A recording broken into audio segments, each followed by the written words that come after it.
राधे दोस्तों, अगर आप भी 2026 में वृंदावन मथुरा जाना चाहते हो तो ये वीडियो आपके लिए है। इसमें मैं आपको पूरी डिटेल में बताऊंगी कैसे आप वहाँ जा सकते हैं, कहाँ स्टे करना है, कैसे जाना है। तो हम मुंबई से मथुरा के लिए निकल गए थे। हमने ट्रेन ली थी गोल्डन टेम्पल, जो कि यहाँ से 7:15 पे शाम को निकलती है और वहाँ पे 12 बजे तक पहुँचा देती है मथुरा जंक्शन। मथुरा जंक्शन से निकल के बाहर आ जाना है। यहाँ से हमें लेनी है ऑटो। हम पूरी फैमिली से गए थे तो हमने एक ऑटो कर लिया था, जिससे हम निकल गए थे वृंदावन। वृंदावन की दूरी लगभग 18 किलोमीटर है। तो यहाँ से हमने ऑटो लिया और हम निकल गए थे गौरी गोपाल आश्रम के लिए, क्योंकि मेरी फ्रेंड ने सजेशन किया था वहाँ पे बहुत सारे होटल्स और अच्छी अच्छी धर्मशालाएं हैं जहाँ पे हम स्टे कर सकते हैं। फैमिली के लिए बेस्ट रहेगा, तो हम वहाँ के लिए ही ऑटो पकड़ लिए थे।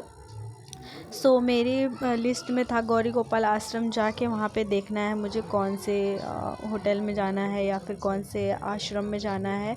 मेरी फ्रेंड ने सजेशन दिया था श्री इंद्रदेव जी आश्रम, जो कि वहाँ पे स्टे के लिए काफ़ी अच्छे ऑप्शन थे। वहाँ के रूम्स वगैरह काफ़ी अच्छे थे, तो हमारा भी फर्स्ट प्रायोरिटी वही था। तो हम यहाँ से जो ऑटो लिए, ऑटो के लिए आपको क्या करना है, प्रॉपरली बारगेनिंग करनी है। बारगेनिंग करेंगे नहीं तो ऑटो वाले 70 रुपये 80 रुपये मांगते हैं, तो इससे बेटर है आप बारगेन कर लो। तो हम 5 लोग थे, तो हमने टोटल दिया था 200 रुपीज़ ऑटो का। और फिर हम आ गए यहाँ पे इंद्रदेव जी आश्रम के पास। महाराज जी भी निकले थे और यहाँ पे 1500 रुपये पर रूम का लग रहा था। एक रूम में हम 5 लोग को दिया था, जहाँ पे डबल बेड था और 2 मैट्रेस दिया था। सो हम नहा धो के निकल गए थे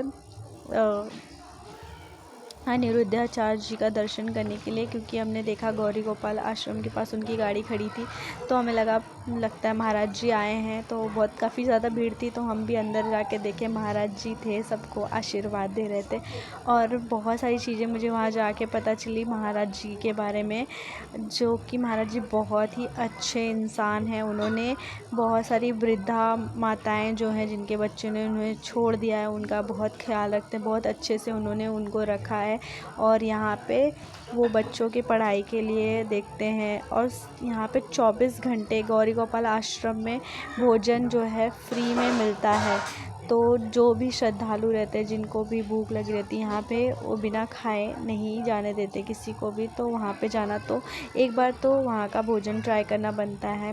ने भी सोचा एक बार यहाँ का प्रसाद ट्राई करते हैं और देखते हैं क्या क्या मिलता है प्रसादी में। तो मैंने देखा यहाँ पे दाल चावल रोटी 2 टाइप की भाजी, जो कि बहुत ही टेस्टी था और मुझे खाने में बहुत अच्छा लगा, तो हमने वो खाया। और फिर खाने के बाद हम वहाँ से निकल गए प्रेम मंदिर के लिए। प्रेम मंदिर वहाँ से वॉकिंग डिस्टेंस पे था। हम लोग ने जहाँ पे गौरी गोपाल आश्रम के पास जहाँ पे लिया था रूम, वहाँ से बहुत सारी चीज़ें जो है ना वो नियर बाय थी। प्रेमानंद जी का हमें दर्शन करना था, इसलिए मैंने यहाँ पे नज़दीक में लिया था, ताकि हमें प्रेमानंद जी का दर्शन करने के लिए आसानी रहे। उनका उस टाइम पे पद यात्रा भी निकल रहा था, तो हमें क्या था कि उसका भी दर्शन करना था। और यहाँ पे रोड पे आपको लाइन से लड्डू गोपाल के कपड़े मिल जाएंगे और यहाँ पे आपको देखने मिलेगा बस श्री कृष्ण जी से ज़्यादा सब राधा रानी का नाम लेते हैं। यहाँ पे ये है तो श्री कृष्ण जी का, बट यहाँ पे राज चलता है हमारे श्री राधा रानी जी का। तो यहाँ पे बहुत सारी चीज़ें मिलेंगी। जो कुछ भी आपको शॉपिंग वगैरह करना है आप कर सकते हो, जैसे कि लड्डू गोपाल के वस्त्र, उनके बिस्तर, उनके रहने के लिए बहुत कुछ चीज़ें हैं। तो आप यहाँ पे कपड़े, दुपट्टा, स्कर्ट और गोपी ड्रेसेस वहाँ पे बहुत फेमस है। गोपी ड्रेसेस सब मोस्टली गोपी ड्रेसेस पहन के जाते हैं प्रेम मंदिर। तो मैंने तो ऑलरेडी अपने लिए स्कर्ट वगैरह लेके गई थी, तो मैंने नहीं ख़रीदा। बट यहाँ पे बहुत सस्ते सस्ते हैं, अगर आपको परचेस करना है तो ले सकते हो। लाइक 200-300 में स्कर्ट, अच्छे स्कर्ट मिल जाएंगे। प्लस अगर फुल सेट लेना है गोपी ड्रेसेस के, तो वो आपको 500 से 600 के बीच में, जो कि अच्छे से अच्छा मिल जाएगा। तो यहाँ पे हम प्रेम मंदिर के पास पहुँच गए थे। यहाँ से एंट्रेंस है और चल के जाना होता है।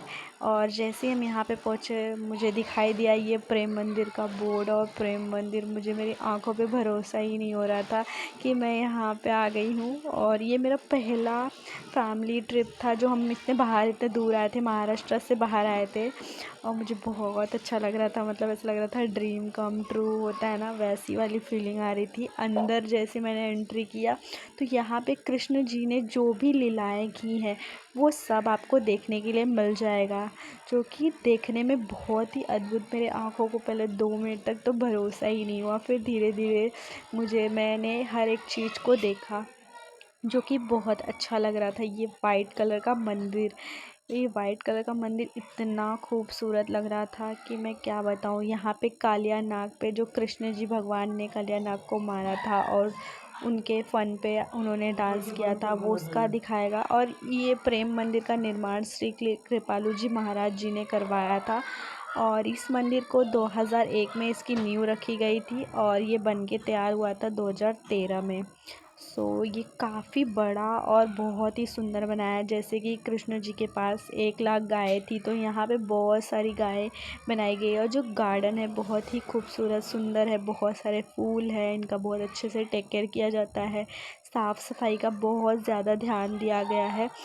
और रात के समय प्रेम मंदिर की खूबसूरती बहुत ज़्यादा बढ़ जाती है। और यहाँ पे आपको ये दृश्य देखने के लिए मिल जाएगा जहाँ पे श्री कृष्ण जी ने अपनी कानी उंगली पे गोवर्धन पर्वत को उठाया था, और बज गए थे 7:30 बजे से यहाँ पे शुरू होता है लाइट शो में प्रेम मंदिर, जो कि बहुत ही सुंदर दिखता है। और अंदर का भी नज़ारा काफ़ी अच्छा है प्रेम मंदिर के, लाइटिंग बहुत अच्छी की गई हैं। और ऐसा मंदिर मैंने पहली बार देखा था जहाँ पे बहुत सारे झूमर लगाए गए थे, सुंदर सुंदर, और संगमरमर पे नक्काशी की हुई थी। और जिस दिन हम गए थे उस दिन बहुत ज़्यादा भीड़ थी, बट कोई बात नहीं, भीड़ में भी हमें बहुत अच्छा लग रहा था। इतना ज़्यादा बड़ा था कि इतना पता नहीं चल रहा था। अगर यही छोटा होता तो यहाँ पे बहुत प्रॉब्लम हो सकती थी, क्योंकि जिस दिन हम गए थे उस दिन बहुत सारे बच्चे भी आए थे और उस सैटरडे संडे था, वीकेंड था, इस वजह से मुझे लग रहा है ज़्यादा ही रश थी। बट बहुत ही सुंदर था, मतलब देखने में सब कुछ बहुत अद्भुत था। फिर हम बाहर आने के बाद यहाँ पे आपको श्री कृष्ण जी और राधा रानी दोनों दिखेंगे। उसके बाद यहाँ से बाहर आने के बाद एक साइड से जाने का ऑप्शन था, एक साइड से नीचे उतरने का ऑप्शन है। यहाँ पे कृष्ण जी बहुत ही सुंदर दिख रहे थे। फिर बाहर जैसे ही आएंगे वहाँ पे एक झांकी निकलती है, डेली ये 10 से 15 मिनट की झांकी रहती है, जहाँ पे बहुत सारे लोग रहते हैं, प्लस श्री कृष्ण जी का भजन होता है, सब यहाँ पे डांस भी करते हैं।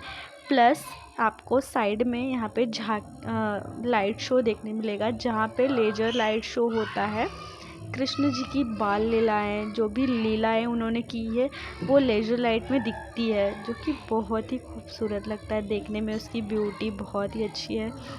वहाँ पे उनके बारे में आपको बहुत कुछ जानने के लिए मिलेगा। यहाँ पे इस वीडियो में आप देख सकते हो भीड़ कितनी ज़्यादा है, मतलब लोग आते जा रहे थे, बहुत सारे बच्चे तो पिकनिक आए थे।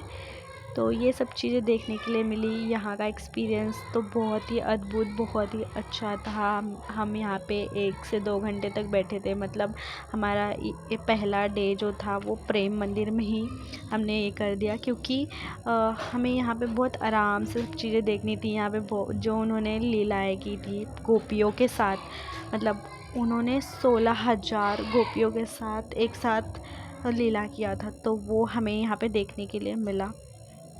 फिर हम यहाँ से एग्ज़िट कर रहे थे करीब 8:30 बजे के करीब, क्योंकि ठंड भी बहुत ज़्यादा लग रही थी और हमें भोजन करके जाना था सोने के लिए, क्योंकि नेक्स्ट डे हमें सुबह सुबह उठना था।